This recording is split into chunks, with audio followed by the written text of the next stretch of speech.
and great wildlife watching opportunities, whale watching, dolphins come past in season. It's an inherently risky sport. We can do everything we possibly can to discourage the use for abalone diving, but I'm a realist here, and I think we'll still see it on occasion, even if we discourage it. From a liability standpoint, I think the wisest thing for us to do is add the Patricks as an additional insured, and weather the storm. Thank you. Thank you. Okay, I'm going to move to public comment. I'm going to move to public comment at this point. Any questions for staff or the appellants, we shall hold until we hear from the public, and then we can ask it. So just needed to clarify that. So I'm going to open it up to the public. Any members of the public wishing to speak to this appeal of the coastal permit approval? Okay, seeing none. Let's bring it back to the appellant and the applicant. You have 5 minutes to wrap up, rebut, and then we'll present questions to the appellant, the applicant, public, and then to staff. Okay? So, Mr. Patrick, you're first. 5 minutes, please, and we'll have I can clarify your questions about the trail down the bluff and how the divers get down there. Please speak to the microphone so it's on excuse the me. tape. Yeah. Excuse me. If you look at the picture that you have in front of you, to the north side of it, there's kind of a spot where the willows come down to the bluff. On the north side of that, there's a little trail that goes down, comes down about 15 feet. And then from there was a ladder that went down some 30 feet and then scurried down the rocks. I pulled that ladder out about 4 years ago because I got tired. We lived in Fresno at the time, and I'd spend 5.5 hours, 6 hours driving up for a weekend and spending 3 or 4 hours chasing people off my property and waiting for the sheriff to come and da-da-da-da-da. My wife told me, you either take the ladder out or you put up with it, because I'm not going to have you die of a heart attack here screaming and yelling at everybody. In all of the times that I ever chased anybody off the property, there was one time that there was one young man who was a local young man from Fort Bragg, had a library sticker in his window. And other than that, everybody, and pardon me, I'm not a prejudiced person, everybody was of an Oriental Hmong descent, and they were all coming from San Jose, Colma, the South Bay area. And I have fought that, trying not to be prejudiced about that, because that really does bother me. But the comment that everybody was local people using it, there's only one time that I've ever found a local guy down there doing diving. But that ladder has been taken out.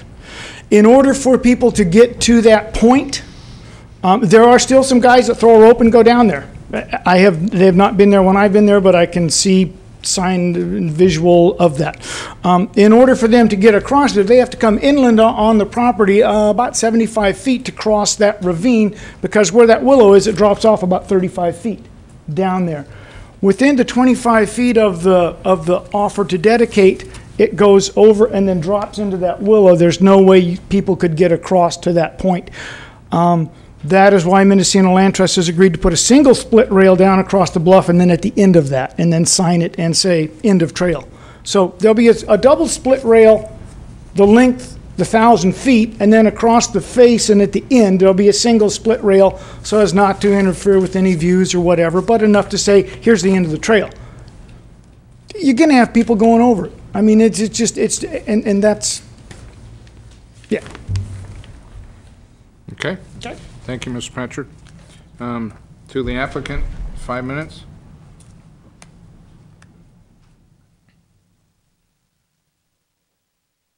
I think John's characterization is accurate here. We do plan a split rail fence and signage that clearly says end of trail, and it's actually not the full extent of the easement itself. We're administratively cutting off the length of the easement before it gets us into trouble, and trying to preempt people from any kind of idea that they would be able to utilize the customary path that folks have done for a long time. So we'll do what we can to discourage and improper use and promote appropriate use. If we do this right, it'll revegetate, as Tamara says, and we'll have concealment and hopefully appropriate use there. And it actually will be our pleasure to continue to work with John and make sure that the kind of use that I think both parties feel is appropriate takes place. Thank you. Now let's go to staff for any wrap-up remarks, final presentations. Mr. Miller. Just really briefly, I'd just like to add that Okay. as this is currently an undeveloped piece of property, there is an approval to build a house on the bluff end of the lot. The parcel was subdivided in 2006, I believe, by Mr. Patrick, and that subdivision did approve a second home, which is adjacent to the highway. So in the near future, there will be 2 homes built on what is now 2 separate pieces of property, which make up the entire 12-acre parcel. I think the addition of the 2 homes and the active signage and management of the access easement by the land trust will probably improve the historically unmanaged situation on the parcel, and I think that a property owner presence there will also, limit the use of it. So it has the potential to have a positive influence on what has historically been a problem for the property owner. I know that John has told me that he's had, many problems with abalone divers and has invited Fish and Game to stake out the property.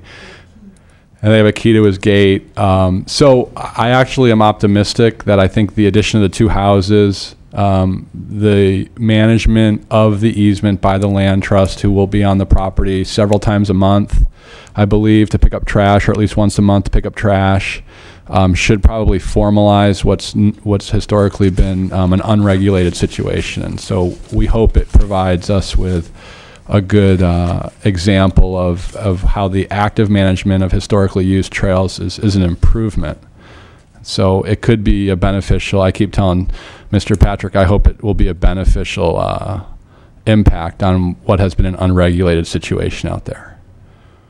Thank you, Mr. Miller. Now I'm going to move to the board for any questions of the staff, of the applicant, the appellant, and/or there was no public comment. So Supervisor Pinches. I'm looking at this aerial photograph here, and it shows actually the north and south of the easement. It shows 2 well-used trails. In particular, the ones to the north looks like it takes off at Highway 1 at the same point, then comes a little bit, and then it goes north and then west toward the ocean. Is that that's a road? Is that a public? Is that the public access? Is that Nonella Lane? Okay. Oh, John's driveway, right. So part of the original approval for the house on the west end of the property, he already has installed he has a driveway, he has a water tank, a little solar panel.